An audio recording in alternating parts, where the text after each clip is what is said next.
Hey guys, so in this video I will be doing a sew-in with no leave out at the part using my method of crocheting just the top portion of the hair where you would typically have your leave out. So this is like a alternative to using a closure if you still just don't want to have leave out. So right now I am just braiding those two braids that I will use for crochets, and I decided to leave out like my edges around the perimeter just because I really wanted to be able to pull my hair back, but this, like, leaving out the edges is completely optional, and at the end I will show you like that you really don't have to leave out anything at all for it to still look natural. Like, you'll be able to see that even without edges left out, it'll still work just fine. I just chose to do it because I wanted to be able to pull my hair back a little bit and like do braids and stuff, especially with the curly hair that I'm doing. I really wanted that, like, to be able to do like a braided back, sort of like waterfall braids or stuff like that. But anyways, this is like the braiding pattern that I am using. Yeah, you can just watch and follow along. After I braided those two braids at the middle part, because this is the middle part, I just went ahead and like braided down, and this is how it looks with the completed braiding pattern. These are really big braids. I try not to spend too much time on the braids because at the end of the day it doesn't really matter if your braids are perfect. They don't have to be too small either. Like, braids this big will work just fine.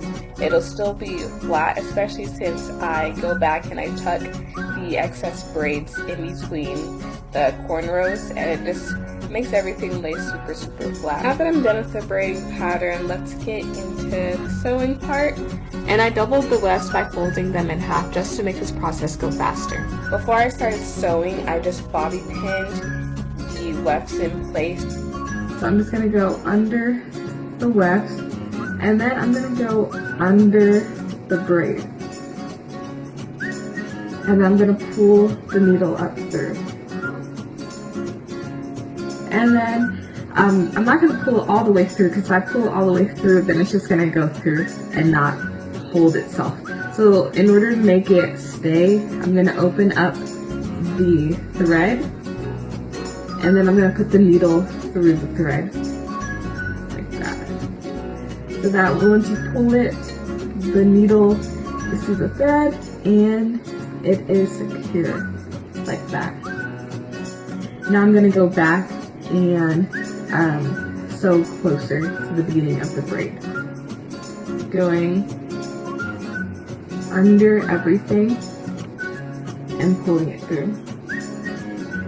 And now, instead of opening the thread to loop it, I'm just going to loop it as it is. And I'm just going to continue sewing down, and as I'm sewing, I'm going to go under the weft and under the braid. And it's important that you go under the braid for the perimeter of your hair, because it makes sure that once you pull it up, you won't be able to see the braid under.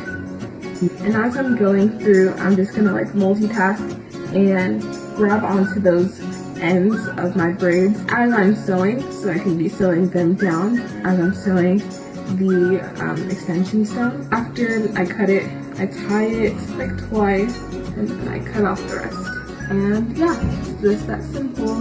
So then I continue to go through sewing onto like multiple braids at a time, just so those braids can be in place. And yeah, I'm just speeding up through this part because it's just the same thing over and over again of just sewing the wefts onto the braids using the exact same method. For this install, I used so I had 4 bundles. I didn't finish all of the 4 bundles, so it's like 3 3/4. So as I'm getting closer to the top, I'm not sewing onto those 2 braids because I'm leaving those for the crochet method that I'm using. So yeah, once I'm done, I'm just tying off, and yeah. So this is how the hair looks like so far. So now for the fun part, which is the no leave out method, which is probably why you're here watching this video in the first place. So what I did is I cut the hair off the weft, and after I did that, I put a crochet needle up through the braid from underneath the braid, and I grabbed onto that piece of hair that I cut off from the weft and attached it in the loop, and then I pulled it through like so. And then I'm grabbing the shorter end of the hair and using that to make a knot. And then I pull on it to make sure it's secure, because a lot of the times it does slip and you have to redo it, and that's how it looks.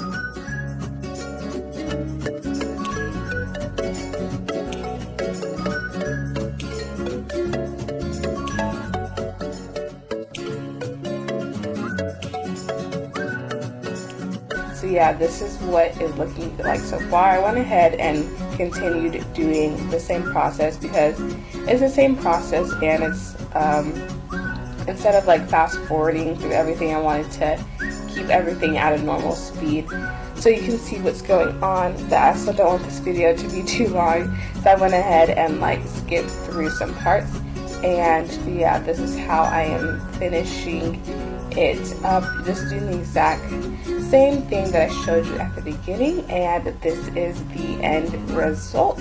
As you can tell, it looks very, very natural. And see, here I am like taking away the parts that I had left out just to show you that you don't have to leave out any edges. Like, look at how natural it looks, like without even having any leave out around the parts. It still looks natural.